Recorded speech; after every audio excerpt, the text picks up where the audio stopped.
never seen such desolation. I think we drove for a mile and there wasn't a building hardly standing.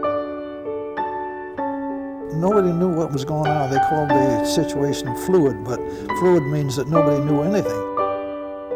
It was different. If I had done something else, I don't know what I would have done. We're talking today with Will Miner of Walker, Michigan, and the interviewer is James Smither of the Grand Valley State University Veterans History Project. Okay, Will, can you start us off with some background on yourself, beginning with where and when you were born? Well, I was born in Flint, Michigan, Lennon, the exact town. And then I was there till I was 3, and then we moved out to the farm where I grew up, northeast of Flint. And what year were you born? 1973. Okay, so you're kind of in town for a few years, and then you move out to a farm. Yes. Okay, and how big was the farm? We had 40 acres of our own, and then we worked about 120 acres from grandparents' land and friends, and things like that. Okay, and what were you growing then? We did mostly hay, grain, corn, and then we had pasture for cattle as well. Did your father and mother have an outside job as well? Father worked for General Motors, Buick, and mother worked for the Lapeer County Library. Yeah, because I was thinking that probably even 160 acres might be hard to make a living off of. Right, yeah, especially there. Yeah, all right, and then where did you go to high school? I went to a little high school northwest of Lapeer. It's called Lakeville High School. It was kind of a collection from 3 little railroad towns that were about 400 or 500 people apiece, so kind of a smaller school. All right, and then once you graduated from high school, what did you do? I came over to Grand Valley for a year. I had planned on joining the Marine Corps then, but the Gulf War was going on then, and my mom kind of reasoned with me to wait a year and just try out college. She didn't really want me to go in, and so I went to Grand Valley first. Okay, and at what point had you decided that you wanted to go into the Marine Corps? I decided very, very early, probably 6 or 7 years old. It was, I had come from everyone in my family had been in the military and some service, usually either the Army or the Marine Corps. And so I just kind of always knew. My father hadn't. He was the only one of all my uncles that didn't do any military service. So he was a bit out from that, but most of my family had done some type of military service. Okay, and when the Gulf War was going on, were you following that pretty closely? Yeah, I had followed it pretty close. I had already, by that point, had done a lot of study of military history and contemporary tactics and things like that. And so I kind of actually got to go and hang out with the teachers in my high school and kind of go through play-by-play and tell them what was happening, what was going to happen, and things like that. So it was kind of neat. All right, yeah. And did you expect it to go as quickly as it did? No, not even I. I had kind of used the Arab-Israeli wars as kind of a measure, but even then, it was so fast that I was kind of surprised. All right. So you go to school for a year, and at what point do you actually go sign up for the Marines? I had the summer of '92. It was early summer. I had met a girl at Grand Valley, and we had talked about getting married. And so we were going to, well, we can afford to do that if I go into the Marine Corps like I've always wanted to do. So I went and talked to a recruiter, and it was probably May or June. And he set me up real quick, and I was set. And I was actually set to go in November. I ended up going in August. I got called up early. All right. And now, what were you expecting out of the training at the time you show up? What do you think is going to happen? Well, I really, as far as recruit training, I really didn't have a clue. I knew I'd wanted to go into the infantry because I'd wanted to be a reconnaissance Marine, and so I knew I had to go in to be an 03 MOS to do that. So, even I had a really good recruiter. People always talk bad about the recruiters, but mine said, well, hey, you can have any job you want. I have this great job in the air wing. You can get out and have $80,000 a year working at an airport somewhere, doing fire rescue and stuff. I said, nope, it's got to be infantry because that's what I want to do. So he said, okay. Yeah. And so, I went to recruit training, and then about halfway through that, I thought, oh, what have I done? Okay. Now, where do you go for recruit training?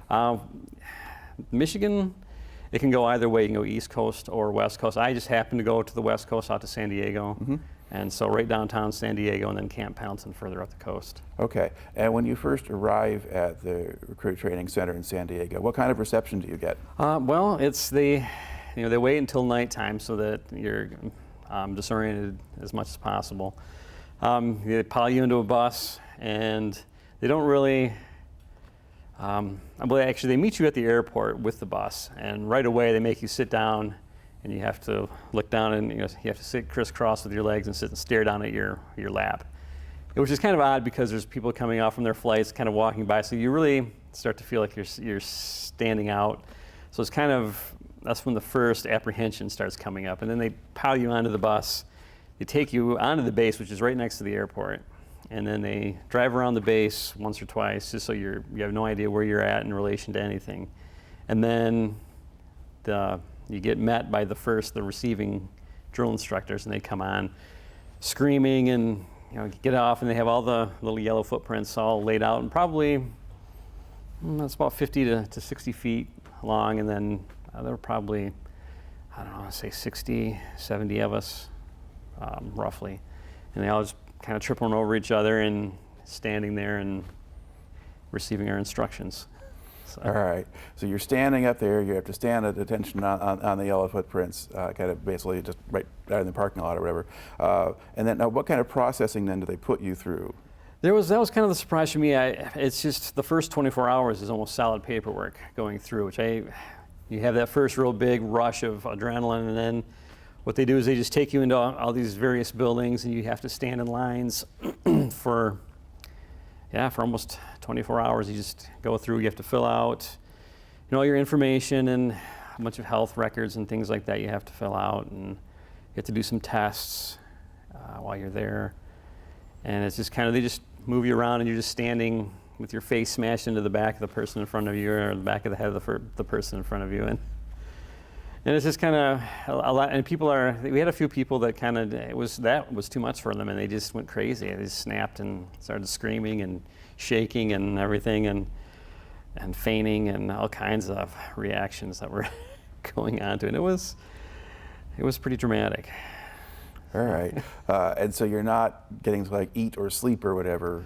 No, yeah, because I think just because you come from all the different parts of the country, they want people to, acclimate to the time changes of California and everything. So yeah, they just kind of keep everyone awake, so you get maximum exhaustion is set in.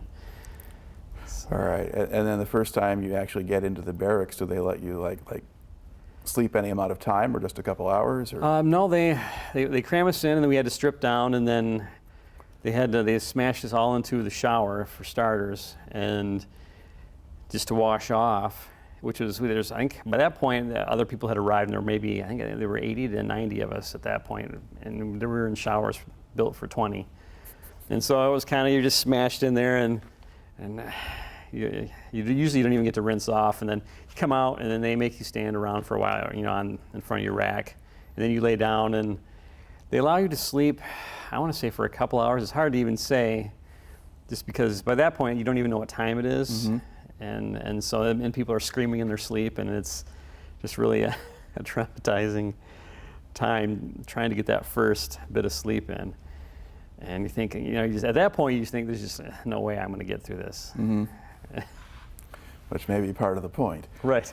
Okay, and then now for the first few days, do you get more testing and stuff, or do you go into a regular training routine right away? The first few days you go, when you do all the testing and they get you all signed in everywhere, you have to go and get all your gear. So we would go to the different supply buildings around the base and get our uniforms, get your haircuts, things like that.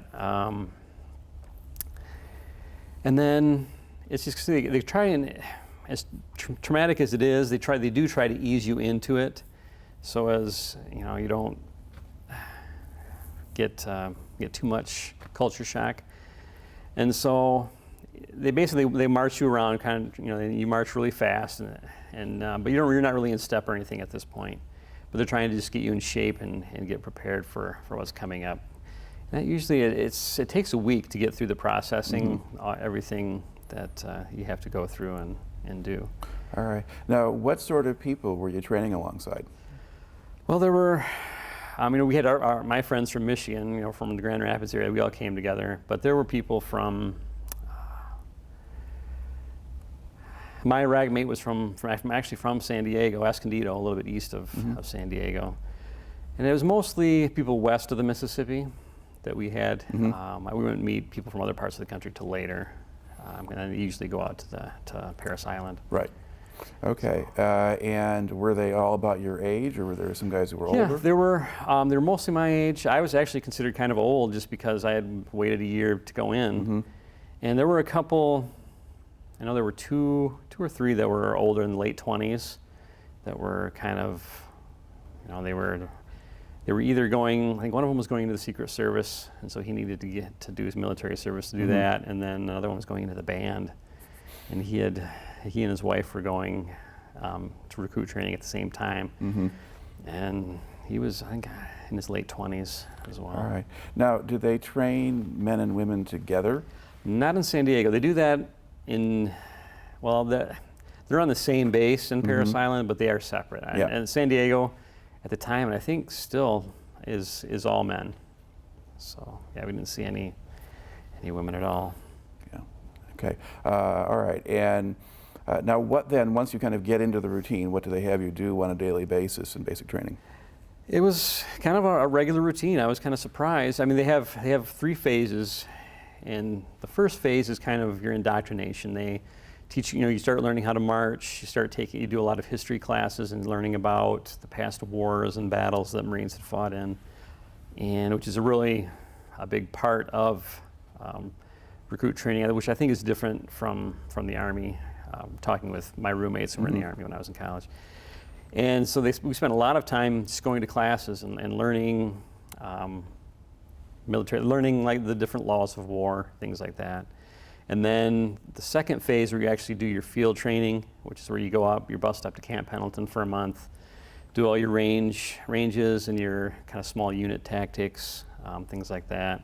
And then the third phase is kind of a polish up phase where you kind of advance the drill procedures and kind of, I think you do swim in that, you do the swim qualification in that phase as well, if I remember right. And just kind of wrap it up. All right. Now, during this process, how much emphasis is there on discipline?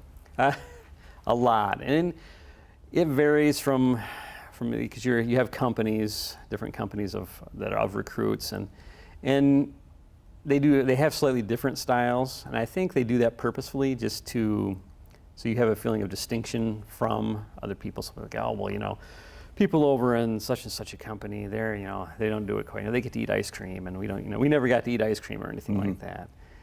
But they might, while they may have ice cream, they may be able to get more sleep than we did. We weren't allowed to get a lot of sleep, so it's just little differences. But yeah, it's a lot of discipline. Particularly in the field, where we'd sit and you weren't allowed to scratch your face or do anything. I mean, once you were at attention or marching, you weren't allowed to do anything other than exactly what you were told to do. I mean, even when we ate, we had to sit straight up, heels together, 45 degrees, and hands. Right down to every single detail of what you do, and from going to the bathroom and washing yourself. They would take us through, and you'd have to wash your left arm, wash your right arm, things like that. So what do they do when you screw up? Usually they start out, they scream in your face a lot, and there's kind of there's a myth that they're not allowed to touch you, and they kind of follow all the rules at first. But so to make up for that, to compensate for that, they scream at you a lot.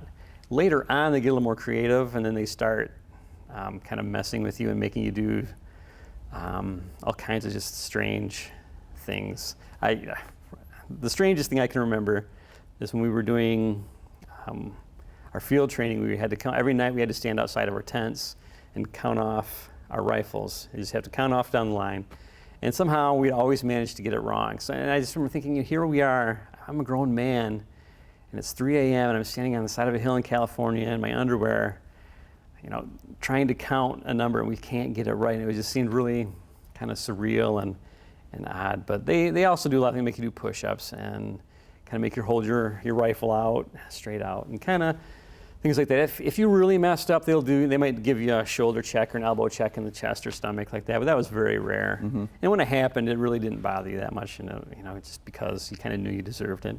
All right. And now, how easy or hard was it for you to adjust to military life? Physically, not hard, because I had kind of prepared for that part by exercising. It was just, I wasn't prepared for the isolation from family, because you're not allowed to have any type of contact whatsoever. I mean, we set out a form letter, and they told us exactly what to write, and we weren't allowed to receive mail, I think, until after the first month. I mean, it was towards the end of the first month that we actually got our first letters. And we weren't allowed to call home or anything like that at all. And so, yeah, that was the hardest part, was being isolated from just everything. Okay. Now, does anybody wash out?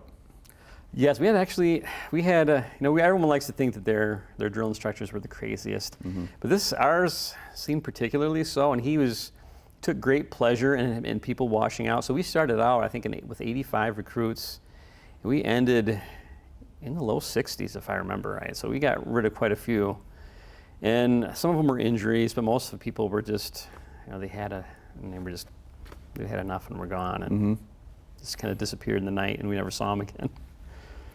All right. So you get through basically about a 3-month process? Yes. Okay. Yep. And what do they do with you then once you're done? When you're done, they let us go home for a week, and at that time, we were going through the budget cuts were starting to take place. Bill Clinton had just been elected president when we were in boot camp. And so there were a lot of budget cuts, so they started cutting back a lot of the training, but we were kind of one of the last ones. We went through what's called MCT, which is Marine Combat Training. And it's kind of just a basic, real, kind of go over what you learned in boot camp about shooting different weapons and things like that. And after that took a month, and then I went to the School of Infantry, which is on Camp Pendleton as well. And that was a 6-week course where you were actually get really into learning the different specifics of whatever your MOS might be. Use like a rifleman or a mortarman or an anti-tank gunner, things like that. Yeah, how many different weapons did you train on at that point? We had the basic 3, which is the M16, the M203, and then the M249 SAW, which is kind of like a light machine gun. And those are the fire team, the 4-man fire team weapons. So what is an M203? That's a grenade launcher, which is hung underneath the M16. And so those are the most familiar weapons that Marines will use. But we also did some of the M2 heavy machine gun, Mark 19 automatic grenade launcher, the M64 anti-tank rocket, and I think that was about. Yeah, those are the real basic stuff that you would find. All right. And were they using things like night vision equipment or that sort of thing? No, we just really didn't have the budget for that. And I mean, that would come later in different schools. I mean, when you would get to that, they would actually have that. We did have some older stuff that we could use, like some old, like a night vision scope, which is kind of a Vietnam era. And which once I got to my unit, we never even used. But they just kind of had some of the older equipment to get you used to that. All right. So, and then at this point, are you doing anything, you're working at all, say, with helicopters or off of boats or anything like that? Not at that point.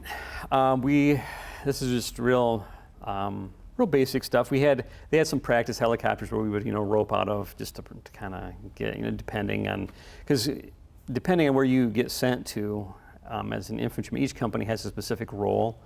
So there's a helicopter company, there's a boat company, and then there's a track company. And these are just for regular line infantry battalions. And so they kind of leave the real in-depth training to when you get to wherever you're going to go. Okay. All right. So now you kind of complete this sort of stage of infantry school. Okay. What's the next step? The next step, you get sent to a unit. Okay. And so our orders came down, and this is kind of it was a strange point, because everything was kind of like, and I mentioned the budget cuts before, they were cutting out a lot of units. So what had happened was they had done away with the Reconnaissance Battalion, and they had combined one of the companies and then the indoctrination platoon from the Reconnaissance Battalion with the LAVs, light armored vehicles. And so that became 1st Recon Battalion. And that's where I was dropped to. And then they were to provide scouts for these vehicles. And then the other 3 companies from the Recon Battalion each company went to a regiment, if I remember right. I know they were disbanded for a while. And it was kind of a controversial move just because the Recon Battalion is kind of like a premier unit of the division. And so but it was just, there wasn't the money there, as it was explained to us. And so I got dropped down to my unit, and then I kind of went through a little indoctrination process. Okay, and what specific unit are you assigned to? 1st Recon Battalion, as it was called at the time. It was later changed to 1st Light Armored Reconnaissance Battalion. And so I was there, and I immediately got there, and they kind of sent us into like a scout training And where were you based at this point? Actually, we were on Camp Pendleton, and I was actually the next camp over from Edson Range, where I was for boot camp. So I really didn't go very far. Right. Okay. And so, yeah, it was kind of like, well, so everything was familiar. That was kind of nice. And so then I went. So you get there, they start to indoctrinate you or train you, Yeah. or what are they doing now? At that point, you're just kind of doing the really fun stuff. You're doing you're riding around in the rubber boats, jumping out of helicopters into the ocean. A lot of swimming, a lot of knot tying, a lot of basic scouting type stuff, like keep in memory games where you would, they'd lay out items. You'd look at the items for 30 seconds, and then they would take you on a 3-mile run. You have to come back and remember as much as you could about the items that were on the table, how they were laid out in relation to each other. And then you're learning how to measure gradients on beaches, measure bridges to see if they can hold certain weights of vehicles, things like that. Mm-hmm. All right. And was there a group of new guys coming in getting trained this way, or were you just going with the unit and doing what they were doing? It was kind of a group of us all. We were kind of all together, and then they would, once you go through this training course, then they send you out to a company where you will go to a scout team. All right. But that's still all at Camp Pendleton at this point? Yes, yep. Okay. And then you join the scout team, you get assigned to a specific scout team within your company. And then is there a daily routine now at that point once you... Not really, and that's another thing that surprised me. So I thought, okay, well, once I'll get dropped down to our team, we're going to start training right away and start getting ready. Because they had immediately told us, well, you're going to be deployed. I mean, at that time, it was about 1.5 years away, which, when you're that young, it seems like forever. It's like, yeah, we're going to go, we're going to be deployed in probably the winter of 93, 94. So I'm like, okay, well, I thought we'd start getting ready. Well, we just kind of sat around and we'd clean weapons, and the first part of the morning, we'd get up, we'd run for 2 hours, come back, maybe lift some weights, and they'd break us off for lunch. Then we'd go down to the pool, swim, do our lunch, come back, and then we'd go up and do some weapons maintenance, things like that. Nothing really as fantastical as I thought it would be. When I got there, and I even mentioned to my scout team, if I went to war right now, I think we'd all be killed. And he kind of took some offense at that. And it's like, okay, well, we'll see, we'll get to it, don't worry. And we did, of course. And actually, the first real training I got, we went out to 29 Palms and did some training out there that was kind of more of what I thought we were going to be doing. So. All right. Now, at this point now, you go through training and you're now out regular active duty. You have things like some time off occasionally, and you're not on duty all of the time, and you can leave the base once in a while. Yep. Yeah, we kind of, which was kind of odd too, because once we got out there, they just said, okay, well here you are. They checked us in, and then you can just do it's a 9-to-5 job, and then we were kind of, wow, we can just go and do what we want to. And it was really, really strange. And it was kind of, we overcompensated for that freedom by, just going crazy. And we'd go down to San Diego, to the strip clubs down there. And we could drink on base at the E clubs, the enlisted clubs, but there's no girls there. So the only place you could really drink legally was in Mexico. So we'd go down to Tijuana and drink down there. And that gets pretty rowdy on the weekends. down there. And yeah, and a lot of guys would do crazy stuff. They'd go off and buy cars and things like that. But they usually try and keep a pretty close eye on the new guys to make sure they don't go out and waste all their money and things like that. All right. Now, did you still have your girlfriend back home, or? No, I had. She had. While I was in boot camp, I had gotten a letter from my mother, that really didn't say anything other than, "Oh, you're a great person. I know this is a terrible time for you, and you'll get through this." I had no idea what she meant. And so it wasn't until later that I had gotten a letter, a Dear John letter from this girl, and that I was pretty much on my own at that point. Right. And she had met someone else while she was working on campus, and that was pretty much the end of it. And I had talked to her a couple times, and I went home on leave, and then we just kind of broke it off and left it at that. Yeah. But in the meantime, so you're basically an independent operator at this point. Yes. Yep. And I was kind of relieved that I was, because I kind of got to see guys who came in with families in tow. They had a really kind of a rough time being away from me, and it was because you don't really have a family life, because you could just be gone for 6 weeks if you go out to the desert to do some training or something like that. And so it's really hard on the families. I think it was a 75% divorce rate last I knew. It may even be worse now. I don't know. Yeah. Okay. So once you're now kind of a couple months into the kind of the active duty thing and so forth, was it sort of kind of living up to expectations, or? Once we started doing some training, yes, it was really neat. My mentor, he was my team leader, and he was also a section leader. A section leader is he basically runs a scout section, which is 2 scout teams, and he was later promoted up to be a kind of the platoon scout leader. And he was kind of my mentor. He's probably the closest thing to an action hero that I had met up to that point. He had gone to stunt school up in San Diego, or up in LA, and he had gone through scout sniper school, and he had done all this kind of this really neat stuff. And he was considered ancient. He was 29 at the time. He was considered an old man, Right. by Marine Corps standards. And so he kind of, and since I was kind of, extra motivated compared to everyone else, he kind of took me under his wing and taught me all the stuff that he knew, which was really fun stuff to learn. So. Yeah. Did you have a sense of sort of why the other guys in your unit had joined the Marine Corps? Yeah, it's kind of funny. They all had different reasons. Most of them they just kind of always wanted to do it. Although my best friend, while I was in, he was a Jewish kid he's from out east. I want to say he's from Cambridge, if I remember right.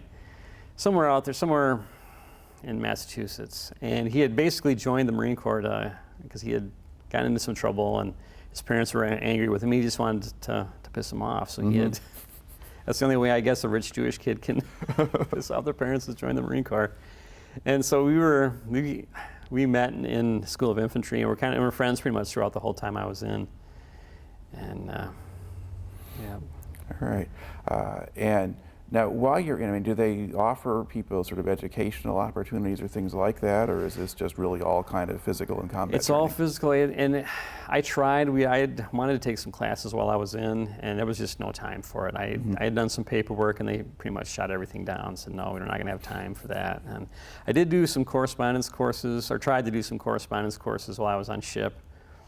And I did a German class, which didn't work, and I did a philosophy course, which I did complete, and although I never got a grade for it, which is I'm still a little mad at the University of Syracuse about that, but yeah. All right. So ultimately, how long do you spend then in California before they ship you someplace? Let's see, I was there in April of '93, or no, April of '93, and then we shipped out in January of '94. And so we started doing our build-up. They call it a build-up when you start doing your, it's called SOC, Special Operations Capable Training. They do that for 6 months prior to you leaving. And what that does is kind of you go through a bunch of various schools, and they have an infantry battalion with several divisional attachments, and they kind of make you all train together for 6 months to do all kinds of embassy evacuations, hostage rescue type stuff. Kind of they call it special operations capable, although I'm sure the special operations guys would differ with that. But All right. And did you know where you were going to go?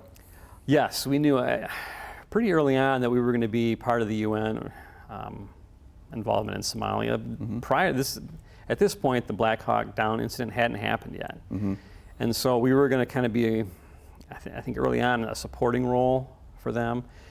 And of course, once October came, everything changed drastically, and then everything, the plan had been to get us out by the end of March in '94. And so, and I can remember even walking into the PX and seeing the magazine with I think it was Time or Newsweek, and maybe even both of them. They had the helicopter pilot being dragged through the streets, and I remember just thinking, wow, I'm going to be in the middle of that here pretty soon, just a couple months. But we were pissed though. We were ready to go in. I mean, there's a lot of competition between Marines and Rangers, but when it comes down to it, you kind of you can't help but support another in the end another fighting person. Right. So. Okay. So now, when do you get word you're actually going, or you're? Well, I'm not sure when our dates came down.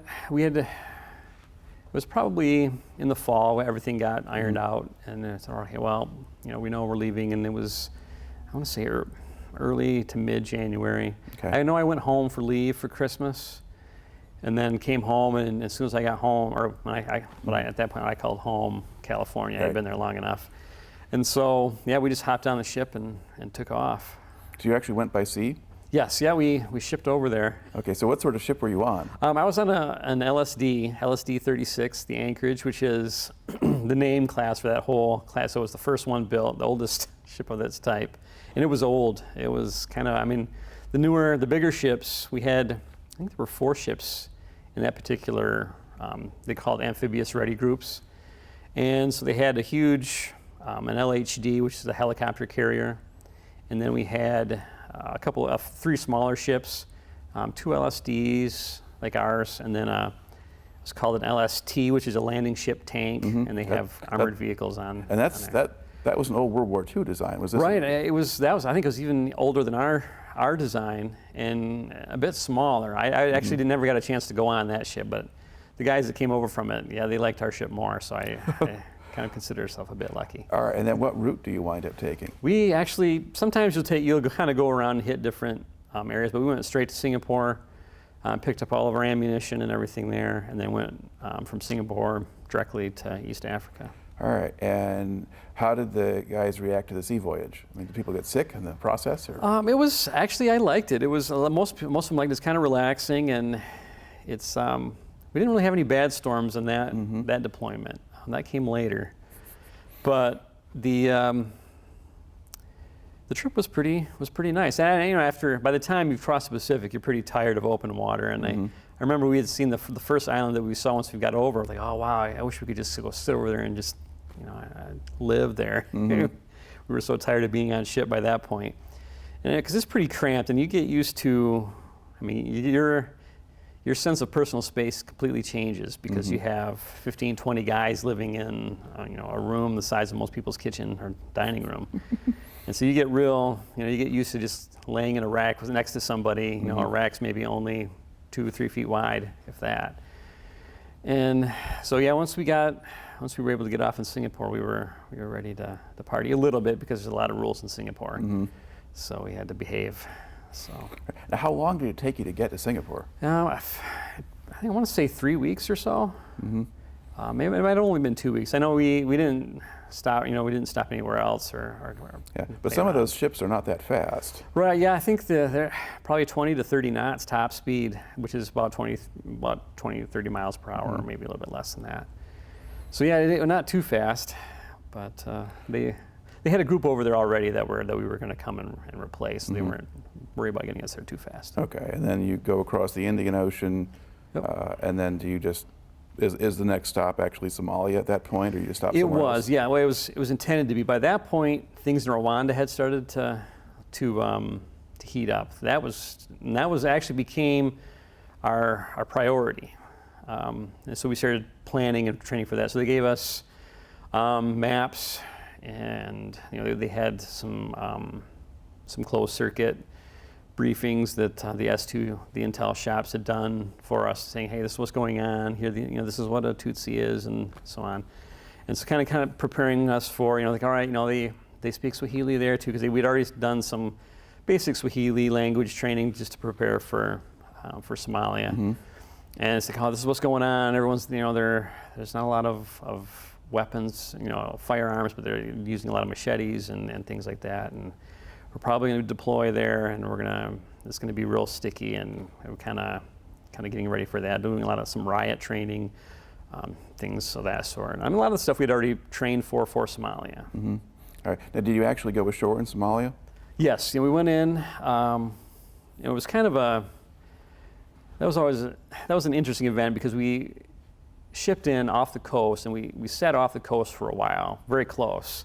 I think it was to intimidate the warlords who were there. Mm-hmm. And I remember looking out from our ship and seeing aircraft carriers and destroyers and everything, going, wow, I can't believe we're losing this conflict. Because by that point, we had kind of considered it a loss. Mm-hmm. And I felt, it was funny, I felt safe because of all these ships and things that were behind me.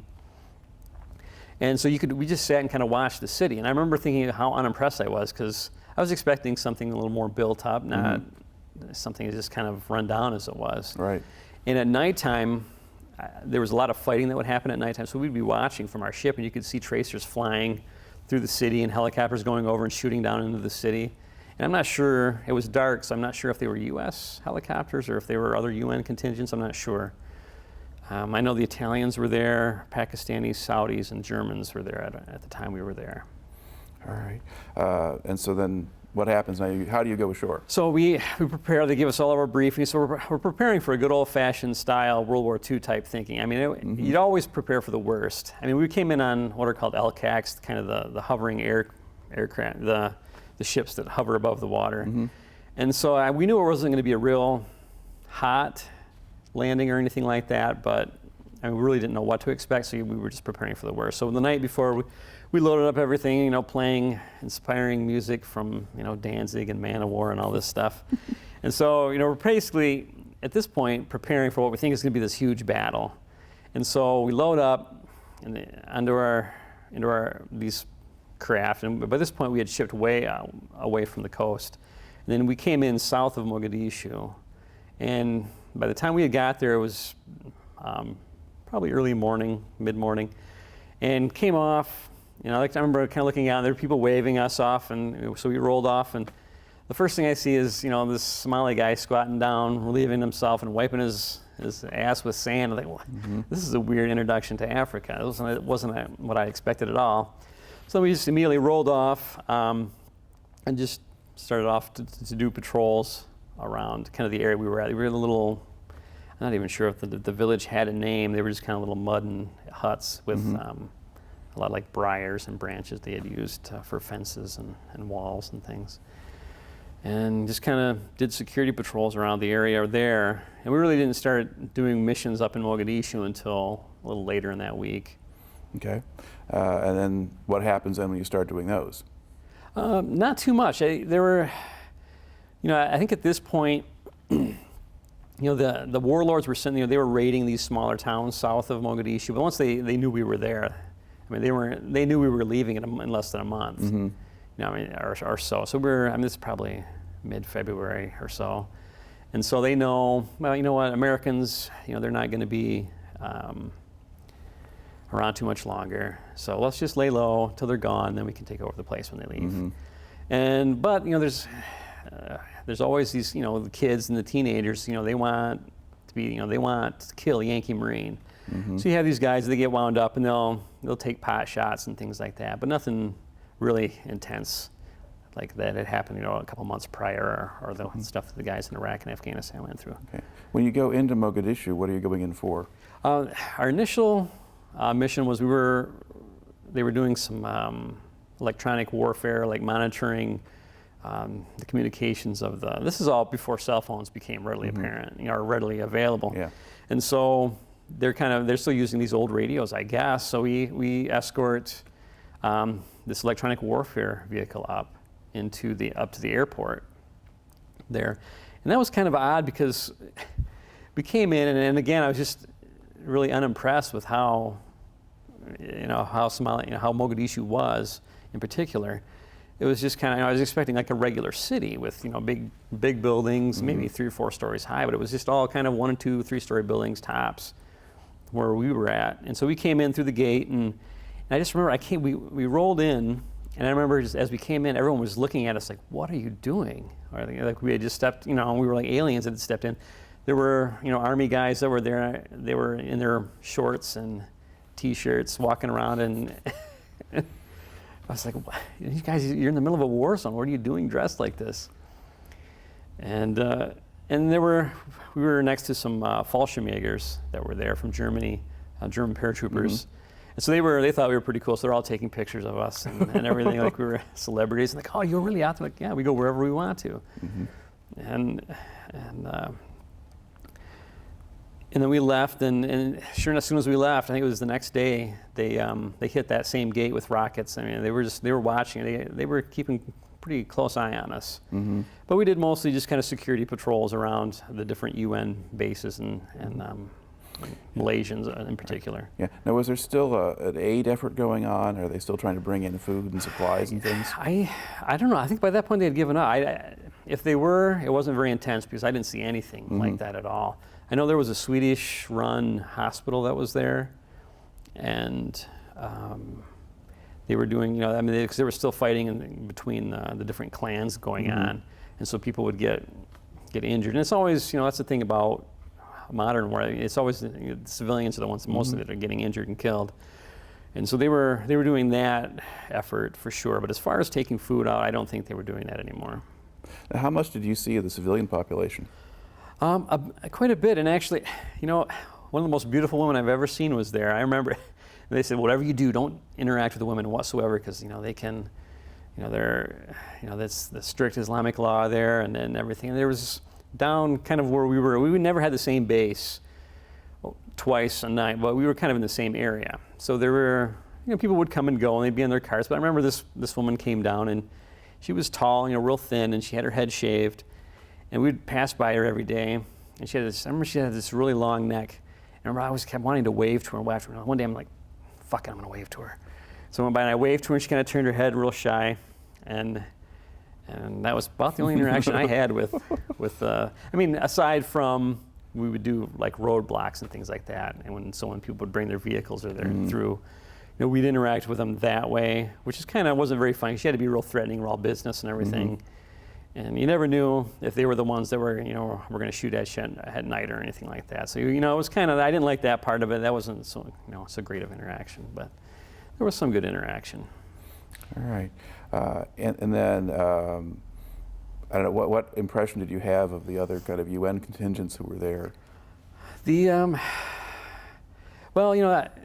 Army, the U.S. Army, I hate to say it, the ones that were there, just from the way they were dressed and the attitude they had, not so much. The Germans, they were out doing patrols, I know, and I remember the Saudis were next to us where we were at the airport. And I remember they were all business. They didn't take anything. They just shot. If anyone came up or they felt particularly threatened, they just shot, which is kind of, it was, after what happened to the Pakistanis, they were just all, they shoot first and ask questions later. And they looked tough. They they had huge beards, which I thought, was a little undisciplined, but they looked like, the stereotypical Arab, traditional warrior that I had in my mind. So, yeah, I had a favorable impression of them, but we never really saw the Italians, or we saw the Malaysians a little bit, but not too much. All right. So about how much time total then do you spend in Somalia?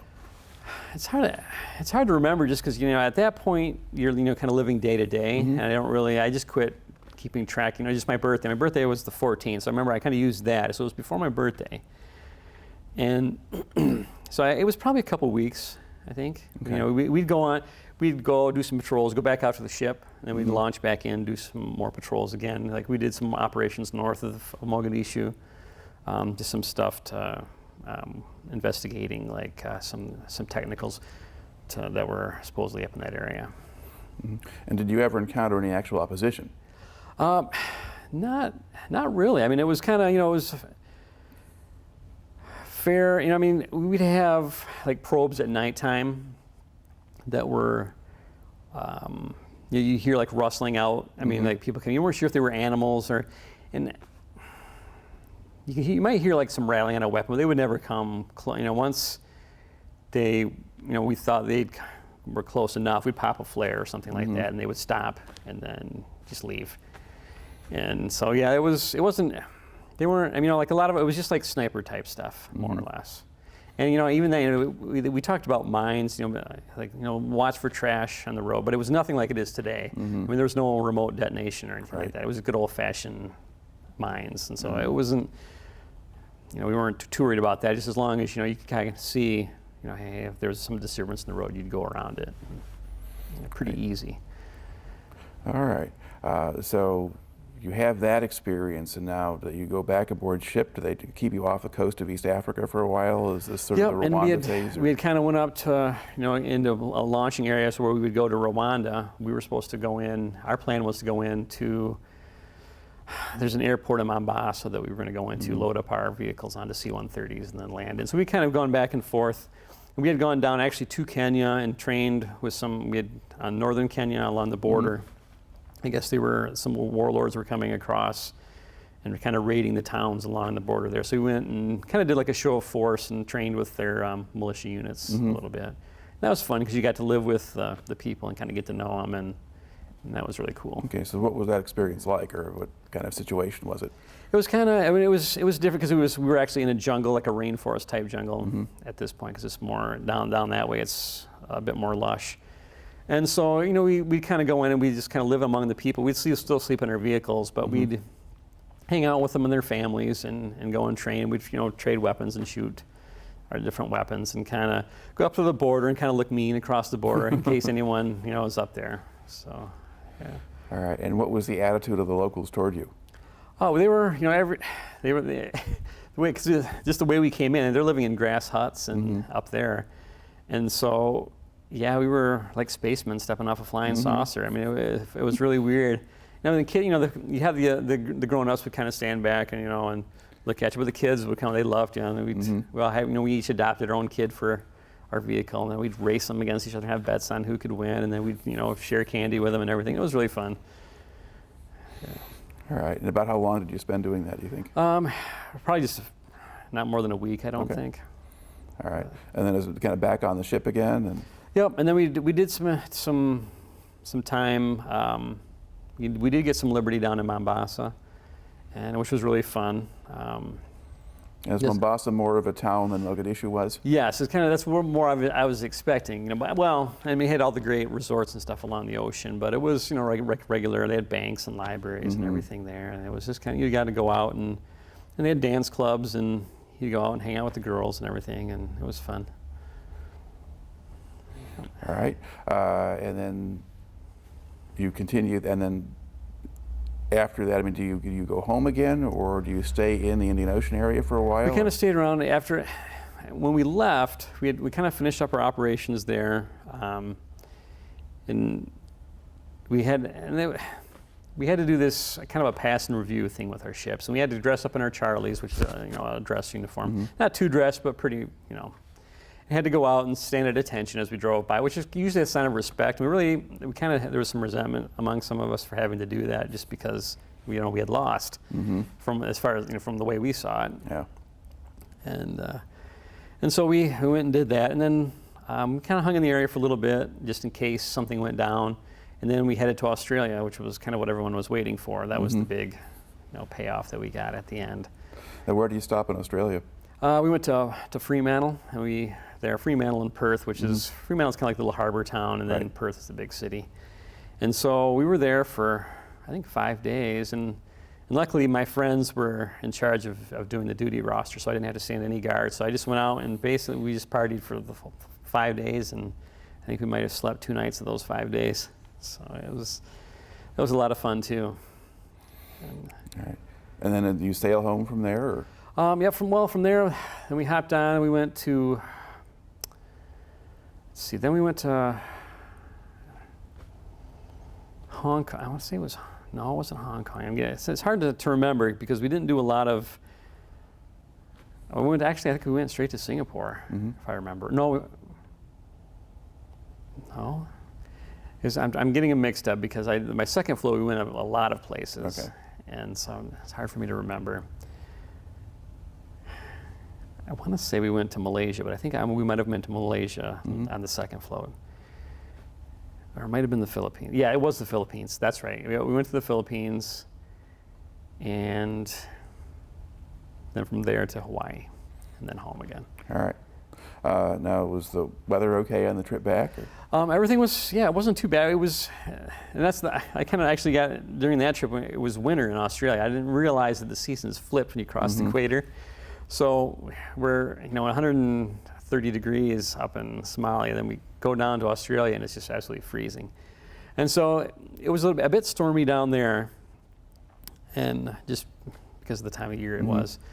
But not too bad. We didn't really hit the storms until our second deployment in 95, 96. All right, but in the meantime, now this is sort of now kind of middle of 94, you get back home, just back to San Diego again, or?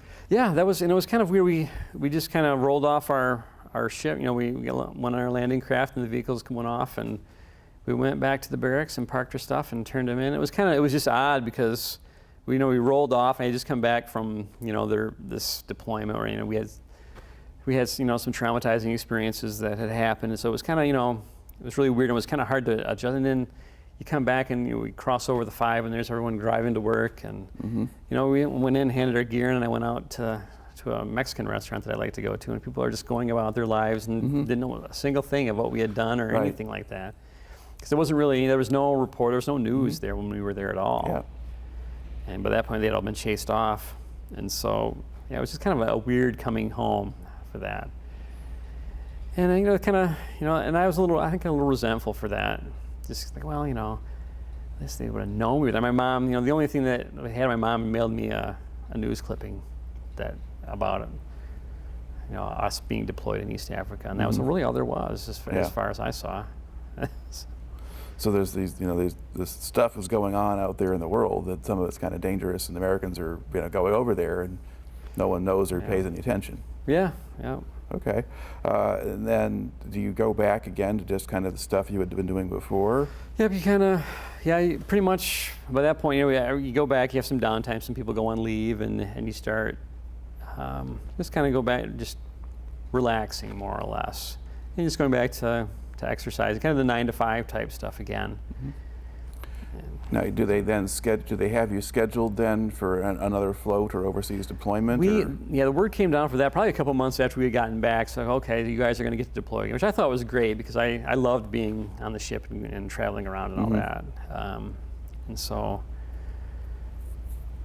we were pretty excited about that. And we switched some people around, and some people went to, at that point, my roommate, he's like, well, we had always planned on going into the Force Recon, which is our version of the Navy SEALs. And so he went out and he did tryouts, and I had gotten out of shape by this point, so we kind of started working together, and he went and tried out and failed, went back, tried out, and made it.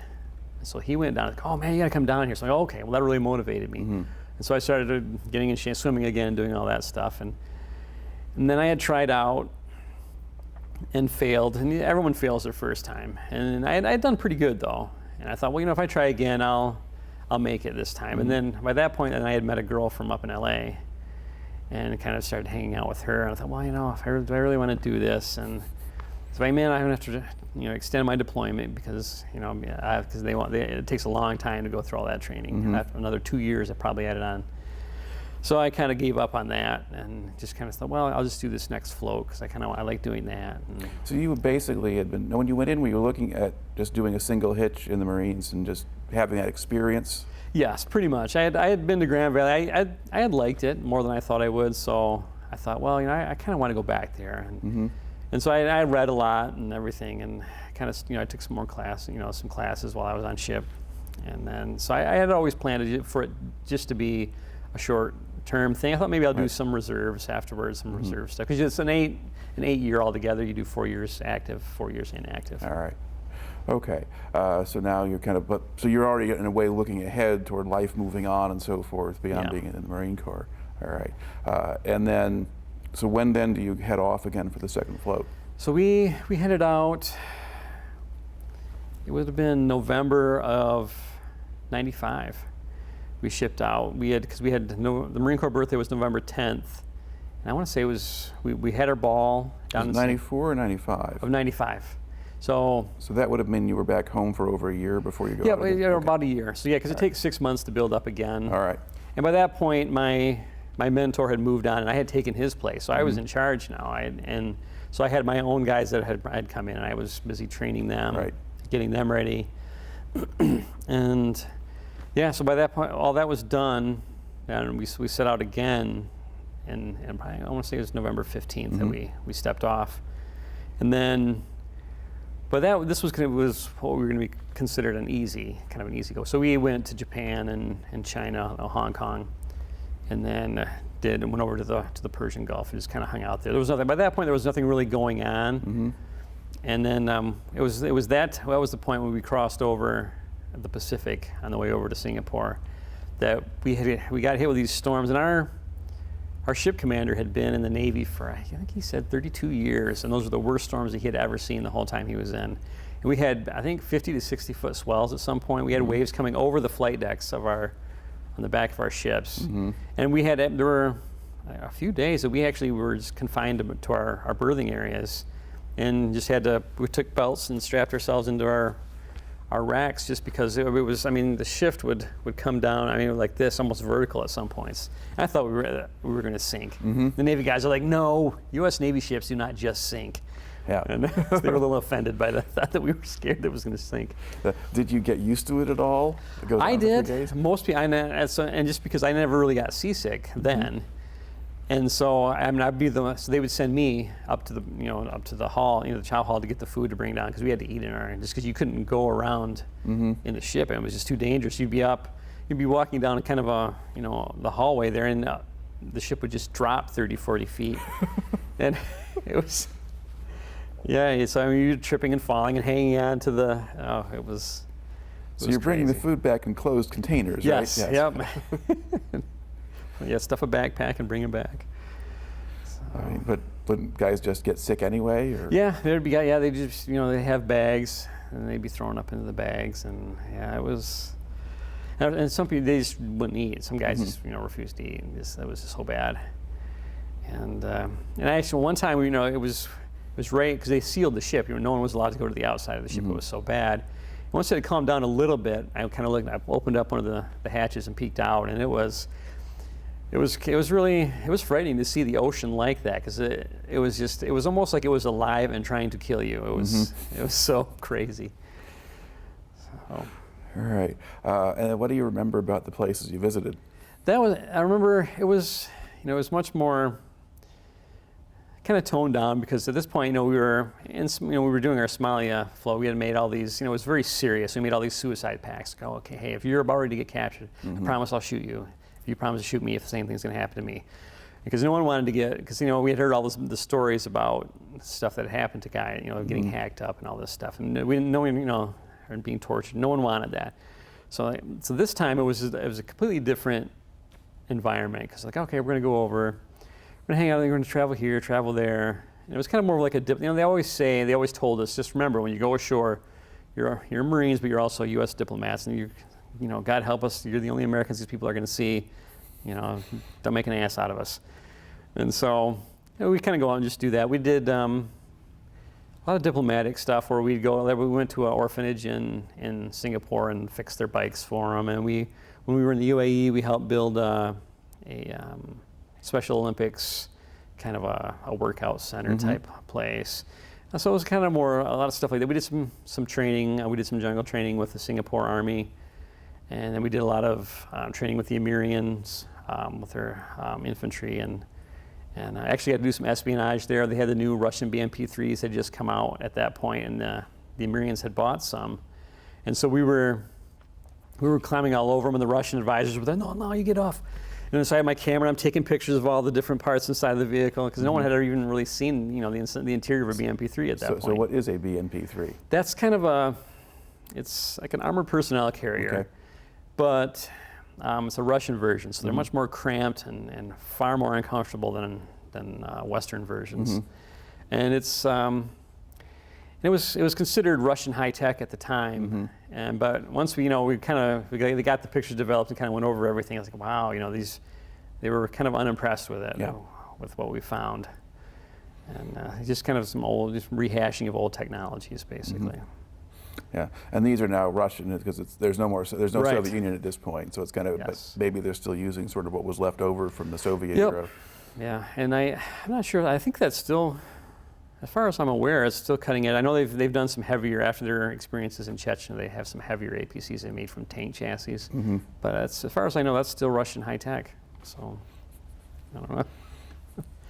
All right. Well, how is it that you got to go and look at these things in the first place? Because they belonged to the Emirates, so the Emirates could do what they wanted to with them. Yep. And so yeah, they were. It was a mechanized infantry company, and we were training with them essentially. And it was just kind of one of those deals where, if the Iranians attacked the Straits, these would be the guys that would meet them there. So we were just kind of training with them, and we lived probably with them for a couple of weeks. And we go train with them a little bit, go off, do our own thing, come back and do some more training. And none of them spoke any English, but we were able to communicate pretty well, kind of with hand signal, with sign language type stuff. Did they assign any interpreters to you, or? No, we were just kind of out on our own. And the Russians spoke English, but they didn't speak any Arabic, so it was just kind of a weird. I don't know how they function, but it was kind of a surreal environment to work in. All right. Now, when you're doing these different kinds of exercises, operations, and things like that, from the way you're describing it, an awful lot of it makes it sound like you're kind of pretty much on your own. Do you have officers who are actively with you or supervising you, or are they at more of a distance? So more of a distance, just the nature of the unit. What they would do is they would take the scouts and they would put us on helicopters and they would fly us out to do something, way out somewhere, wherever it may be. And then we would meet up with the vehicles later. Because a lot of the scouting stuff they can do from vehicles, and then some of the other observation posts and things like that, they need people on the ground. So that during that same flow, for example, we went up to, we were in Kuwait for a month as well. And so we went up and just basically lived in a hole on the border and just kind of watched Iraqi traffic, military traffic go up. And it was during that time we also had, a scare. They'd have feints, and they came down to us at one point and said, the Iraqis have mobilized these armored units and they're moving towards the border. So here's what we're going to do. All of a sudden we were being issued live ammunition, and it's like, okay, we're going to meet them at the border, and then we're going to do delaying actions all the way back to Kuwait City. And then at Kuwait City there's these hills kind of on the outskirts. And they said, all right, we're going to stop at these hills, and then we're just going to stand here, and then, to the end, whatever may happen. And so we're like, oh wow, this changed gears all of a sudden. Yep. And then of course, we flew over some aircraft over the kind of the border and threatened them a bit. And the Kuwaitis came up with their tanks, and we were there, and so they kind of went back to their base wherever they were at, and everything calmed down. But that was one little scare that we had during that deployment. All right. Other things that kind of stand out from that second tour out? I was lucky enough that we had some new people come, and I hung out with a guy that was a bit older than me, and he was I want to say 30, 31, something like that. He was still, again, an old man. So when I went to, this time around, we would go to different ports. Instead of going out and drinking with the younger guys, I would hang out with him. And we both had girlfriends back home. So he had been to college in a few years, so he knew all the history of all these places. So we'd go to Malaysia, and he's like, oh yeah, this is Malacca, the Dutch and everything, the Spanish, they used to fight over this. And you go in there, and sure enough, it was like a little European town, right in the middle of the rainforest. Like, wow. And you have all these, the different Dutch gabled buildings and everything. And so he knew a lot of he got me out to do all the historical type stuff. Like when we were in Bahrain, we snuck off base to go look at this archaeological site that these people were digging at.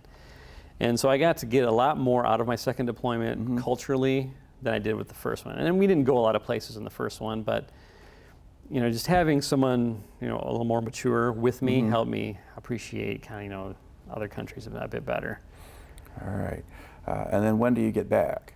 We came back, it was the spring of '96, it was right before I got out, and so we came back, kind of the same deal, we just kind of rolled in, and except I had a girlfriend waiting this time, and I just went up to Irvine and hung out there for the week, and that was about it. At that point I became an instructor for the Scout School, which was kind of fun, so I got to do a lot of class time and teaching, vehicle identification. Here's the difference between a T-55 tank and a T-62 tank, and I got to do, we did some tracking stuff. It was fun because I kind of got to make up my own classes with some of the other instructors, and so that was pretty rewarding way to end it all. All right. And did they make any effort to have you re-up? Yes, and because I had been, in my first deployment, I had been promoted meritoriously, so I picked up all my ranks very early. And so I thought, well, if you stay in, you'd have a great career.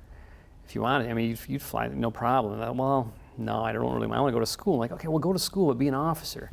And so I was actually seriously considering doing that, because the girl, when I broke up, I came back to Michigan, broke up with the girl that I was with. I was still in the reserves at the time, because I did active reserves.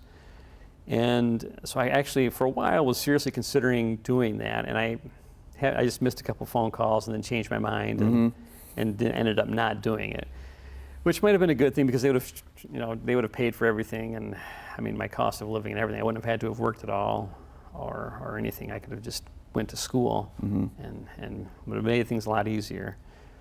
But I didn't, so, and that was that. All right. So then you leave then, sort of 4 years after you go in, so summer of '96, come back to Michigan, go back to school. Yep. Okay, what do you major in? I majored in, I was going to do a double major in history and archaeology, anthropology. And so it was hard adjusting to civilian life. Just because you're so used to have everything. If I go out and blow my whole paycheck when you're in the military, in the Marine Corps, you can come back and sleep in the barracks and eat in the chow hall, and you're covered. And you don't really have that safety net that the military provides. And so it was kind of adjustment there. And I stayed in the reserves just because I wasn't really ready to let go yet, I don't think. And that was kind of turning into a bad experience. There was kind of just, reserves are a completely different entity than the active duty units. A lot less discipline, and although you got to do a lot more training, like up in Grayling and down in Fort Custer and stuff, you got to, we were, every month we'd go and we got to go to a range or something like that, which was a lot rarer in active duty, kind of paradoxically. But I tried that for a year, it just didn't work. And so I left altogether from active reserves. Okay, but there's such a thing as an inactive reserve status. Yes, yep. Where for those 4 years they could potentially still call you up or whatever. Yes, yep. And I know they did that for Gulf War I, but once it became apparent, the dichotomy between the fighting styles of our potential enemies and us, they knew that anywhere there's going to be very low casualties, relatively speaking. And it was just the whole casualty replacement program. I don't think it ever really took off for Afghanistan or the second war with Iraq. And so it's never something really I worried about. So I was done in 2000 altogether. And I had actually considered re-upping my inactive status and didn't, so. Okay, and then when did you finish college then? Well, I met my wife, and so I took some time on, took some time off when the kids were born, and so I ended up graduating in 2003. Okay, so you really were kind of in and out. Yes. In that time. And did you finish both majors in the end, or? No, history had to take the minor role. And so, I finally finished that up, and I was looking at grad school up in Michigan Tech for their industrial archaeology program, and at the time we had 3 kids, and it was just going to be too much, and so I took some time off, kind of put away the idea of grad school for a couple of years, and went into the library program at Wayne State in 2008. Okay, And so that's how you wound up then with a position at the Grand Rapids Public Library. Yes. That you've just moved into. All right. Now to look back on the time that you spent in the Marines, what do you think you took out of that experience? Appreciation of how the rest of the world lives is the main thing. Because you go, people in America don't really realize how insulated they are from a lot of realities of life. So, for example, when I was in Somalia, I mean, we would be out, people were being killed. I mean, it was just as an everyday course of life. And it was just nothing for them to have, see, someone get caught in a crossfire somewhere. And, we'd come in there and there'd just, there'd be smoke and dead people. And we'd clean up, and that was just these people's lives. I mean, it was shocking to us coming from where we were, but to them, it was. And I remember probably the worst thing that happened when we were there is there was a village. It was kind of that main village that we kind of hung around, but there was a goat herder, sheep herder kid there. He was probably 12 or 13, and he would walk his animals to the water hole every day and then back. We were sitting doing kind of an observation post, and we were there every day. And so he'd come by, he'd wave to us. Then just one day he walked out, and he waved to us. He took a few steps and just poof, and he just exploded. And the dead sheep went flying everywhere, and he went flying up in the air, and it was shock. And what had happened, I mean, at the time we thought we were under attack, so we hunkered down. We thought, well, maybe he walked into a minefield, and he didn't die right away. Of course, he was out there, and his legs were all mangled. Mm-hmm. He was kind of twisting and screaming and everything. And so I volunteered to go in. I'm like, well, because I was the company aidman, which I helped the corpsman, which is our version of a medic. And so I had my my IV bag and everything. And so I'm like, all right. So I started to go in, and my platoon sergeant's like, you can't do that. You can't go out there. We don't know what's out there. And I thought, well, it's a minefield or something like that. Or if we're taking fire, well, like, well, I mean, he's out there, you can't just sit there. This is probably only 50 meters away. Mm-hmm. And so I stopped there, and I thought, for a moment, I thought about, I'll go in and I'll just do it anyway, no matter, to hell with whatever he says. And I didn't. And so I stopped, and I walked back, and we just stood there, and we watched him bleed to death right there. And I remember, this is where it got real bad, because we're sitting there, and who's going to come? His mother. His mother's going to come. Mm-hmm. And so we're sitting there, and I just remember this woman coming. I remember saying, I never had seen. I've seen my grandparent. I had a grandfather who had died. And I had seen great-grandparents, and seen people's grief, but I never saw grief like this. Mm-hmm. And she was just, pulling her hair out, screaming on the ground, and just, hitting us, because I don't know if she thought we had done it. I'm not sure. And it was, that was kind of the big, and it was kind of like the big deal of the whole deployment. And we had later found out, she had lost, he was like her last kid. Her other children had starved to death. She was pretty much, and he was all that she had left. Yeah.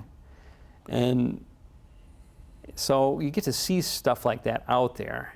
And it's not always that bad, but it's a lot of stuff, people just living, like the people living in grass huts and loving their lives, and kind of a completely different than the way Americans live. And I think that was the big thing that I took away from it, kind of an appreciation for what I have. Right. Did you ever find out what actually happened to the kid? Yes, it was just, they had fought battles up and down the coast there for who knows how many years by that point. It was probably just ordnance. Unexploded shell or something. Yep. And so, he must have just kicked it and armed it, and it went off. Mm-hmm. And it was just one of those. He had walked through that area every day when we had been there. Who knows how long before that. And it was just, one of those random things that happen, in places like that. Now, when you were going kind of in and out of Mogadishu, then would you see sort of wreckage or you could see tanks that had been exploded. It was kind of an ominous thing, where you can see just hulks that had been burned out from, and they had the airports had like old MiG-21 fighter jets that were kind of blown apart, and Yeah, and it was just kind of a lot of that. I mean, you knew you were in a war zone. You know, all the buildings had at least a few bullet holes in them. And so seeing all that makes you appreciate what you right, have yeah. back here. I mean, it was kind of a shock to come back. You know, I always think of that it was, you know, wow. But it was really, I thought, you know, this is pretty good here. But yeah, Marion, it made me realize just how insulated a lot of Americans are to what goes on in the rest of the world. All right. And now, you know, kind of going back, and how long do you think it took you to sort of adjust to just being a civilian again? I still wear my watch on the inside of my arm there, just because, you know, when you're hunting snipers, the reflection from your watch, you know, it can be seen from far away. So people ask, why do you wear your watch like that? I'm like, I tell them, you know, when you're hunting snipers, they can see the reflection. It's like, when do you hunt snipers? I'm like, always. You know, he says, some parts you just can't let go. And so, you know, I have like mild PTSD. Like for building up to this, I did a lot of, you know, going back through my old, you know, books and old pictures and stuff. And I've had, you know, like bad dreams and things like that. Nothing like what these guys are going through today, though, like in Afghanistan and Iraq. It was a lot less intense than that. So what happens is, you know, I have to sleep with a gun within reach of me, just because that's just such an ingrained part of that culture. That, you know, just because, you know, you'd be sleeping and you think, oh, you know, you're getting attacked in the middle of the night. That's the first thing you grab for, and that just does strange things with your mind. So you have that. That's, I guess, stuff like that. You never adjust. My grandpa had the same thing. He fought in the Philippines, and he never adjusted ever. I mean, he had pretty severe PTSD. So yeah, I mean, it's something that you see with the World War II guys, the Korean guys. It didn't start with Vietnam. It's sort of pretty much kind of always there. When 9/11 happened, did you give any thought to going back in? I did, because my roommate in college, I mentioned earlier, he was in the Army, and he had actually ended up going to Bosnia, had been deployed there, and then had come back and was getting ready to go to Afghanistan. And though I think he ended up getting out just because he had some bad experiences in Bosnia. He worked with the people investigating the war crimes, so he would go to these places where just unbelievably terrible things happened. And he came home and a wreck, an alcoholic and everything. And I kind of lost touch with him now, but he was in a bad place last time I talked to him. But the whole, I thought, you know, because he said, well, you know, hey, I can get you to Afghanistan.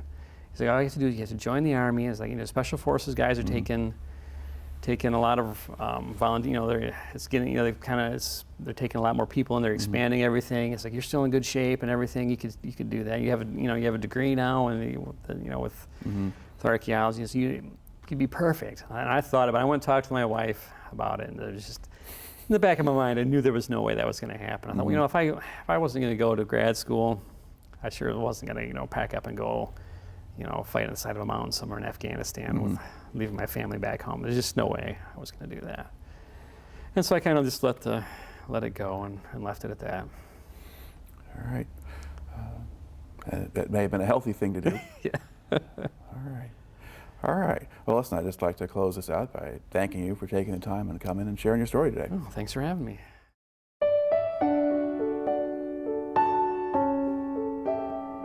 I never seen such desolation. I think we drove for a mile and there wasn't a building hardly standing. Nobody knew what was going on. They called the situation fluid, but fluid means that nobody knew anything. It was different. If I had done something else, I don't know what I would have done.